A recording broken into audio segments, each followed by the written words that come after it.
original idea for this design has been on my to-do list for a long time, and I just did other wine themed designs, like I did a spilled glass, which is one of my favorite videos. It is so extreme and so easy, and I can put a link to that one down below. But I wanted to do a wine bottle pouring over the nail.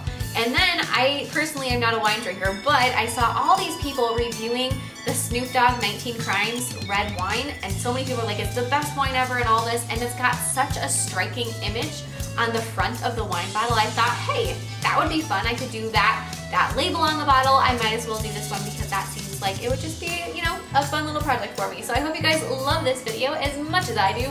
I just love any pouring over the nail design that's out there. They just all crack me up. So I hope you guys are entertained as I am, and I will see you next time. Bye! So we're going to begin with an overlay of Cover Pink Acrylic. You know, it's just like my favorite non-existent background color.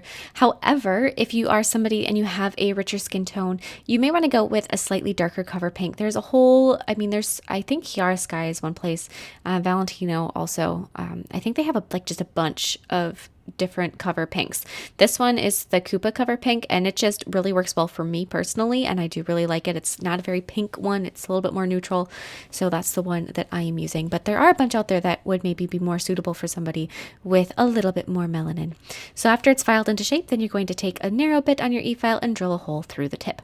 Now in a nail form backing, we're going to be sculpting the base of our acrylic of our wine bottle with clear acrylic.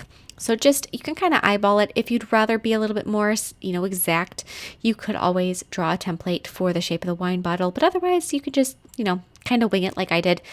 You always have the option of going back through later and cleaning up the shape with a file. So if it isn't perfect, you don't have to worry about it too much. But then glue a wire into the wine bottle so it's coming out of the neck of the bottle, and then take more of your clear acrylic and you're going to build up the shape, because at this point it's quite thin and flat and you want it to have a 360-degree wine bottle shape to it. It shouldn't be, where you can only view it from one side for it to look appropriate. You should be able to look at it from all sides, from all views, and it should look exactly how a wine bottle does. Skinny neck that blossoms out into a nice round body. So the body of a wine bottle actually has very straight sides on it. So when you are going through and you're going to file this later, you want to make sure that you are using a hand file, at least for part of it, to file the sides super, super straight. So just kind of keep that in mind, that while an e-file is probably the best bet for doing, say, around the neck of the bottle and like down over the transition area, you are still going to want to maybe use a hand file too. Or you can just sculpt it and leave it at that. But I'm going to take my hand file and I'm going to smooth out the shape just a little bit. You don't have to overdo it. You can keep it, pretty simple. It doesn't have to look perfect by any means, but if you do take and just run a file over it a little bit, it's actually amazing how 30 seconds of filing can improve the shape of something like this and just make the whole effect a little bit more significant. So now we're going to glue the other end of our wire into the hole that's in the nail and secure it to the nail with some clear acrylic. So now I'm going to take a nice rich red wine red and I'm going to be painting the lower portion of the bottle. So this isn't as if it was standing up, but it's the part that's towards the ground if you're holding your nail up, if that makes sense. And then down the wire, and then take a little paintbrush with more of that same red wine color, and you're going to be painting the little spilling splatter on the nail. So these first little drips that I'm painting currently are just to kind of get the spacing of my drips down. Once I have all of them kind of started, I'll go back through and I will perfect their shape and kind of give them a little bit more thickness, which is what I'm doing now, just going back through and adding some more. Having that first little bit of them done just made the process a little easier. So now I'm going to cover the whole bottle with a layer of an olive green jelly polish, which is not something I just had in my collection, but I did have a neon green jelly polish. So I took that one and I mixed in a little bit of black, and then I can use that to apply that to get that red or that green wine bottle look. And then I'm going to paint the bottle with a layer of a cream color gel polish. One of my lines got a little bit too far down, so I did clean that up. And then I'm going to take a little brush and kind of straighten out the sides. The first thing I did was just with the brush from the bottle, and that worked to get kind of a base layer of it down. But then just to perfect it, a little brush is a good route to take.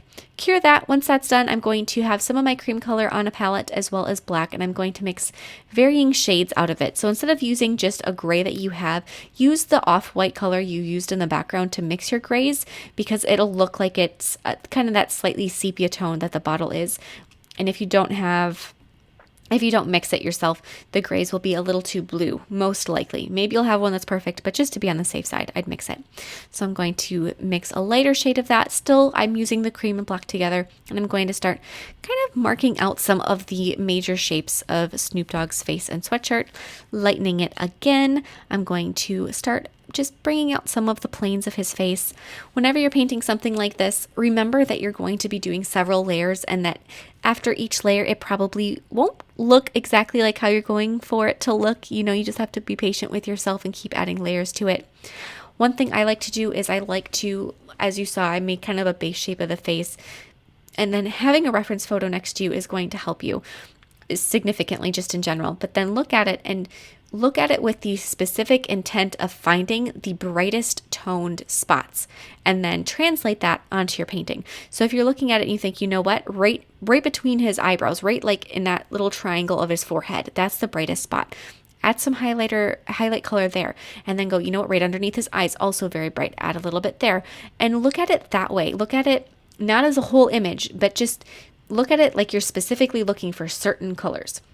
And then hopefully that you can work with. And I know it's something that you have to train your brain to think that way and just really, really work on it, because it's something I actively do. It's not something that just comes naturally that I'll just look at it and immediately paint an image.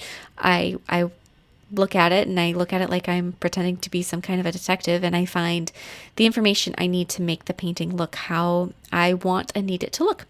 So after I have a lot of those highlights done, I'm going to go through with some black gel paint, and for all of this I am using the Madam Glam black gel paint. I know I've said black gel polish for mixing it with the cream a few times, and I'm actually not using black. I'm using the black gel paint, so it's not the perfect black gel polish, which I should specify. But then after we have that, we're just going to go through and go back to the lightest cream color that you started out with, and you want to add the very brightest sections of his face with that color, and just keep going through and adding the different layers.